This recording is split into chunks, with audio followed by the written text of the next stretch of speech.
Bonjour les enfants, c'est papa. Mon mur est un asile psychiatrique à ciel ouvert et ma salle d'attente est toujours bondée. Bienvenue à la clinique les enfants. Ce message c'est encore pour vous les jeunes artistes qui hantaient les inbox des gens tous les jours. Oh grand frère, écoute-moi des mots aussi. Ça c'est quel grand frère qui ne veut pas aider les gens, il ne veut pas tendre la main aux gens. Vous ne savez pas vers quoi vous voulez qu'on vous tende la main. C'est très important pour que vous compreniez ce qui se passe dans l'univers artistique avant d'aller découvrir que tu peux être une proie à l'intérieur. Quand on te tend la main, on te fait entrer dans un environnement, tu connais que ça fonctionne comment là-bas dedans. Vous voyez l'histoire de Puff Daddy qui en ce moment est en train de défrayer la chronique parce qu'on a arrêté Puff Daddy. Avant Puff Daddy, on avait arrêté R. Kelly. Il faut savoir que c'est important, ça existe même en Afrique ici. Donc, Puff Daddy a gardé le petit gars qu'on appelle Usher dans sa maison. Quand Usher avait 14 ans, 15 ans, il est parti vivre chez Puff Daddy. Puff Daddy disait qu'il va lui apprendre à vivre d'abord comment c'est que, à l'entraîner, comment on fonctionne pour être une grande star. Les mêmes choses que vous voulez toujours. Prends-moi comme ton petit, non, je viens chez toi, je vois comment ça fonctionne et tout. Tu lui dis à quelqu'un, hey, petit frère, va là-bas. Puff Daddy a pris Usher.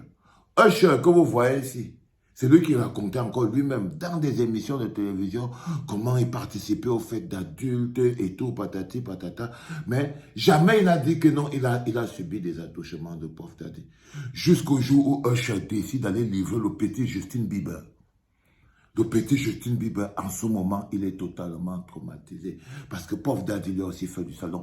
Puff Daddy ne s'est pas seulement contenté de donner le Grammy en faisant du sale aux mecs comme les Burna Boy.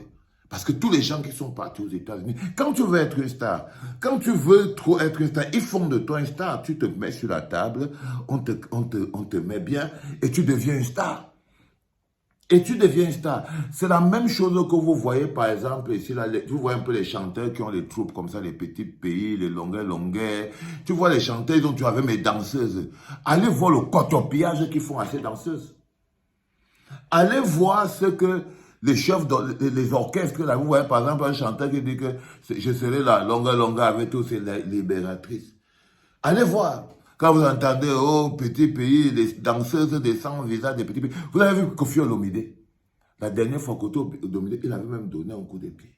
Les filles, les danseuses elles viennent même lutter sur scène pour être sûres qu'elle va être la go qui a dormi avec le chanteur. Avec le chanteur. Ça, c'est d'abord pour que vous compreniez que l'univers de la musique, d'abord, commence, c'est un univers qui a beaucoup plus de perversité. Et quand tu arrives dans un endroit qui est pauvre comme le Cameroun, ça veut dire qu'en fait, là-bas, il n'y a même plus il n'y a que la pauvreté et la perversité. Il n'y a que la pauvreté et la perversité. Donc, je voulais dire à tous ces artistes-là, qui tous les jours sont dans les inbox des gens, grand frère, prends-moi comme ton petit, je vais venir vivre. Un jour, vous allez tomber sur quelqu'un qui va vous mettre dans des situations compliquées. Je sais que beaucoup de jeunes artistes sont entrés dans des labels, même là au Cameroun. Ils ne savent plus comment ils vont faire pour sortir.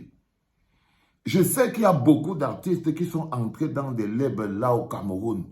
Là au Cameroun. Aujourd'hui, là, ils portent les couches.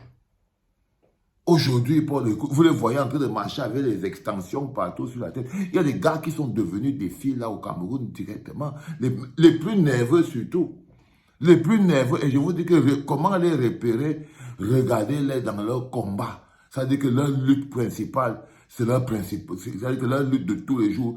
Vous n'allez pas installer ça ici au Cameroun parce que c'est déjà installé.